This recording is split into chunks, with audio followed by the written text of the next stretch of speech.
Hello function lover, welcome back to my channel. अगर आप लोगों को मेरी स्टोरी पसंद आई तो वीडियो को लाइक और चैनल को सब्सक्राइब जरूर कर लीजिएगा।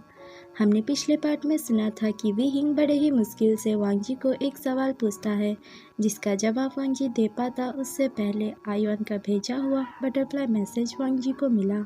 वह तुरंत ही उससे पढ़ता है। फिर वो विहिंग से कहता है, विहिंग, मुझे कुछ ज़रूरी काम है जिसे पूरा करने के बाद मैं जल्द ही लौटूंगा और तुम्हारे सारे सवालों के जवाब दूंगा। ये कहते वक्त उसने विहिंग की तरफ नहीं देखा था। वो जब विहिंग की तरफ अपना फेस करता है तो उसने देखा विहिंग का चेहरा नीचे की ओर है और उसके आंखों से आंसू लगातार गिरे जा रहे हैं, जिसे देख वांगजी को बहुत ज़्यादा बुरा लगा। वो विहिंग के पास बैठकर उसके आंसुओं को पोंछते हुए कहता है, विहिंग, तुम रो क्यों रहे हो? मैंने कहा ना, मैं जब लौटूंगा तब तुम्हारे सारे सवाल के जवाब दूंगा। विहिंग बहुत ज़्यादा दुखी और गुस्से में था। वो वांगजी के हाथ को झटकते हुए कहता है, दूर रहो मुझसे, चले जाओ यहाँ से। वांगजी कहता है, पर विहिंग। वांगजी कुछ कह पाता उससे पहले विहिंग उसे रोकते हुए कहता है, मैंने कहा चले जाओ यहाँ से, प्लीज़ लैंसर। विहिंग को इतनी बुरी तरह रोते हुए देख वांगजी उसे कुछ कह नहीं पाता। हालांकि वो चाहता था कि वो विहिंग को आज पूरा का पूरा सच बताए, पर उसके पास उतना वक्त नहीं था कि वो विहिंग को पूरी बात बताकर उसे अच्छी तरह समझा पाए। वांगजी कहता है, ठीक है, मैं जा रहा हूँ। ये कहते हुए वो बेड से उठा और जिंगसी से बाहर की ओर जाने लगा। दरवाजे के सामने पहुंचकर उसने विहिंग की तरफ एक बार मुड़कर देखा। शायद विहिंग उसकी ओर देखे, पर विहिंग ने एक बार भी वांगजी की तरफ नहीं देखा, जिसे देख वांगजी को बुरा लगा। वो अपनी दुखी आंखों के साथ विहिंग को एक बार देखकर कमरे से बाहर निकला और कबीले के अंदर जाने लगा। हांगसी के सामने पहुंचकर उसने दरवाज़ा नॉक किया। सीचान कहता है, अंदर आ जाओ। वांगजी अंदर गया। तब सीचान कुछ काम कर रहा था। वांगजी कहता है, ब्रदर। वांगजी की आवाज़ सुनकर सीचान कहता है, वांगजी तुम? वांगजी कहता है, ब्रदर, मुझे आपसे कुछ बात करना है। सीचान कहता है, हाँ कहो वांगजी। वांगजी कहता है, ब्रदर, मुझे कुछ ज़रूरी काम है जिसे पूरा करके लौटने में शायद मुझे 2 या 3 दिन लग जाए। तब तक आप विहिंग का ध्यान रखना और ये देखना कि वो जिंगसी से ज़्यादा बाहर ना जाए। ये कहते वक्त वांगजी के फेस पर हमेशा की तरह कोई भी एक्सप्रेशन नहीं था, पर सीचान वांगजी को देखकर पता लगा सकता था कि वो विहिंग को लेकर कितना ज़्यादा वरीड और दुखी है। शायद उन दोनों में कुछ झगड़ा हुआ हो, पर सीचान ने उस बारे में कुछ भी नहीं पूछा। वो कहता है, तुम चिंता मत करो वांगजी, मैं विहिंग का अच्छे से ध्यान रखूंगा। वांगजी कहता है, शुक्रिया ब्रदर। ये कहकर वो हांगसी से बाहर निकला और मेन गेट की तरफ जाने लगा।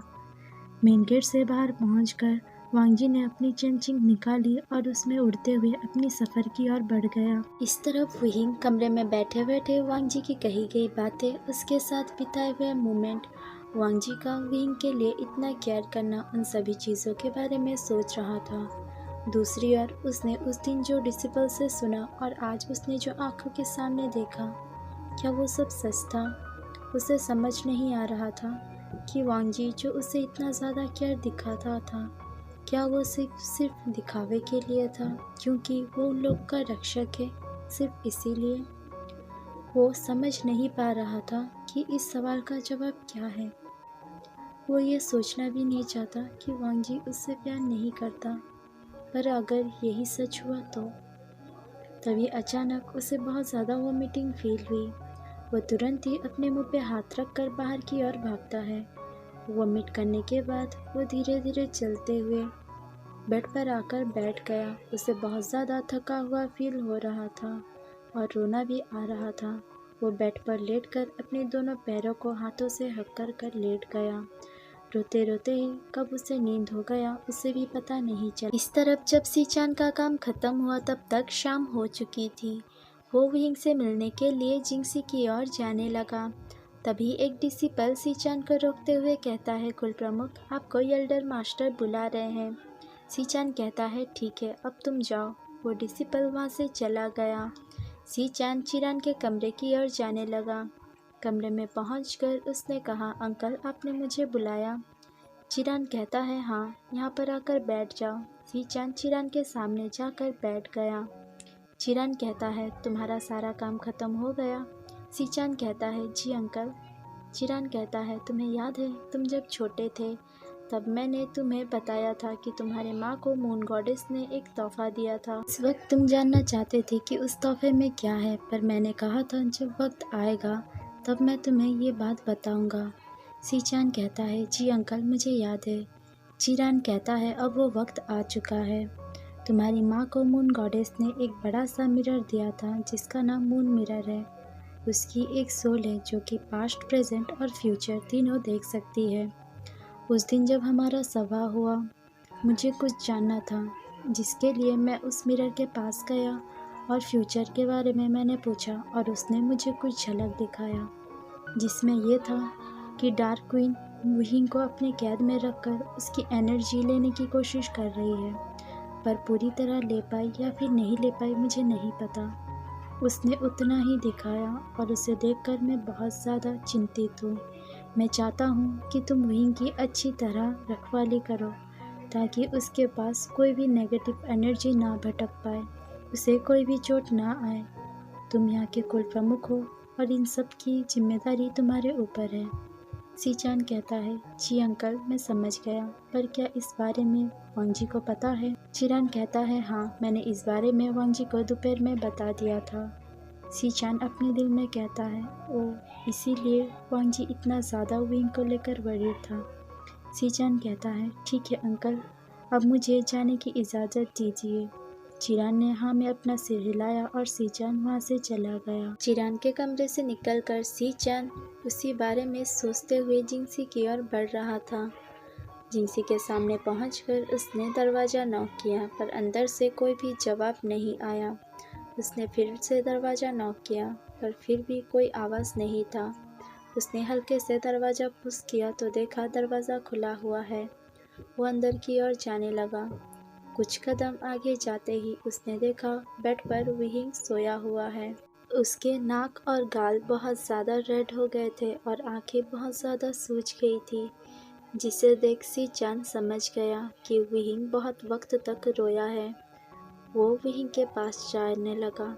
कुछ ही दूर में खड़े होकर उसने वुहिंग को बुलाया, वुहिंग, पर वुहिंग ने कोई भी जवाब नहीं दिया। 2-3 बार बुलाने पर भी जब वुहिंग ने कुछ भी रिस्पॉन्स नहीं दिया, सीचान समझ गया वुहिंग बहुत ज़्यादा गहरी नींद में सोया हुआ है और वो बहुत ज़्यादा थका हुआ भी दिख रहा था। इसीलिए सीचान ने और डिस्टर्ब नहीं किया और चुपचाप वहाँ से बाहर की ओर जाने लगा। कमरे से बाहर निकलकर उसने दरवाजे को अच्छी तरह बंद किया और 2 डिसिपल को यहाँ पर पहरा देने के लिए कहकर वहाँ से अपने कमरे की ओर चला गया। इस तरफ रात के वक्त वांग जी जब हांग विलेज पहुंचा तो आयुवान वांग जी का इंतज़ार कर रहा था। उसने जैसे ही वांग जी को यहाँ पर देखा वो वांग जी के पास गया और यहाँ के हालातों के बारे में सारी बातें बताने लगा। वांग जी आयुवान की बातों को सुनते हुए वहाँ के लोगों को देख रहा था। तभी मुँह की नज़र वांग जी पर पड़ी। वो तुरंत ही भागते हुए वांग जी के पास गई और उसे टाइटली हक कर लिया। इस एक्शन से वांग जी बहुत ज़्यादा हैरान हो गया। वो मुंह को दूर हटा पाता उससे पहले मुंह जोरों जोरों से रोते हुए कहती है, राजकुमार वो मेरे भाई को लेकर चले गए, प्लीज़ उसे बचा लीजिए, उसे कुछ नहीं होना चाहिए, सिर्फ वही तो है मेरे फैमिली कहने के लिए, वरना मैं क्या करूँगी। वांग जी मुँह को समझाते हुए कहता है, तुम चिंता मत करो, मैं उसे सही सलामत ले आऊँगा। सिर्फ तुम्हारे भाई को ही नहीं, गांव के जितने भी बच्चे गायब हुए हैं उन सभी की जिम्मेदारी मेरी है। मैं उन सभी को सही सलामत लेकर आऊँगा। उस बारे में तुम चिंता मत करो और तुम पहले रोना बंद करो, क्योंकि इस गांव की जिम्मेदारी तुम्हारे ऊपर है। अगर तुम ही ऐसे रोगी तो गांव वालों को कौन संभालेगा। ये कहते हुए वांग जी ने मुँह को खुद से दूर किया। मुँह अपनी आंखों से आंसू पोंछते हुए हाँ में अपना सिर हिलाती है। वांग जी मुँह को वहाँ पर छोड़कर आगे की ओर जाने लगा। वो घायल हुए लोगों की तरफ देख रहा था। कुछ मेंबर्स इतने ज़्यादा घायल थे कि वो लोग जड़ी बूटी से भी पूरी तरह ठीक नहीं हो सकते।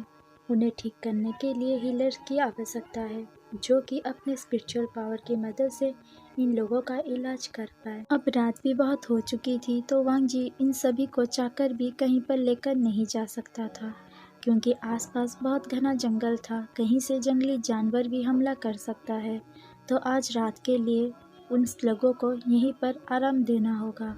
ये सोचते हुए वांग जी पीछे मुड़ा और मुँह को कहता है, मुँह, इन सभी की सोने की व्यवस्था करो। मुँह ने हाँ में अपना सिर हिलाया और वहाँ से चले गए। वांग जी ने आइवन को बुलाकर कहा, जितने भी डिसिपल्स है उन सभी को कह दो कि वो आज रात यहीं पर पहरा दे और चारों तरफ अच्छी तरह नज़र रखें। ये सभी नज़ारे डार्क क्वीन केव में बैठकर अपनी पावर की मदद से देख रही थी और वांग जी को देखकर स्माइल करते हुए कहती है, राजकुमार लैन वांग जी, तुम्हें लगता है कि तुम उन लोगों की रक्षा कर सकते हो? खैर, मुझे उससे क्या, मुझे जो पर्सन चाहिए वो इनमें से कोई भी नहीं है। ये तो बस जरिया था कि मैं उस पर्सन को अपने पास लेकर आऊँ। बस 3 दिन का वक्त दो, देखना तुम जिसे प्रोटेक्ट कर रहे हो ना, वो मेरे पास होगा। ये कहते हुए उसने एक इविल सी स्माइल दी। इस तरफ वांग जी और उसके सारे डिसिपल्स मिलकर उन सभी को पहरा दे रहे थे। सभी पर्सन लेटे हुए तो थे पर किसी के भी आंखों में नींद नहीं था। एक तो वो लोग घायल थे, दूसरा अपने अपने बच्चे भी अपने पास नहीं थे। ऐसे में किसी भी पेरेंट्स को या फिर किसी पर्सन को कैसे नींद आ सकता है। अब हमें क्लाउडी सीज का सीन दिखाया जाता है। आधी रात के वक्त विहिंग की आंख खुली। वो कुछ समय तक बड़े ही गौर से इस जगह को देख रहा था। कुछ समय में उसे सारी बातें याद आ गई। वो चुपचाप बेड से उठा और खिड़की के पास जाकर खड़ा हो गया। कुछ समय तक आसमान में टिमटिमाते हुए तारों को घूरने के बाद उसने अपनी दोनों आंखों को बंद कर लिया और बाहर से आती हुई ठंडी हवाओं को फील करने लगा। फिर कहता है, चाहे जो भी हो जाए, मैं जिस काम के लिए आया हूँ उसे मुझे पूरा करना होगा, चाहे लैन जन मुझसे प्यार करता हो या फिर नहीं। तभी उसे लाइब्रेरी से किसी के गुनगुनाने की हल्की हल्की आवाज़ आ रही थी। ये देख वो चौंक गया। लाइब्रेरी में इतने रात के वक्त कौन है और गाना गुनगुना रहा है? यहीं पे हमारी कहानी स्टॉप होती है।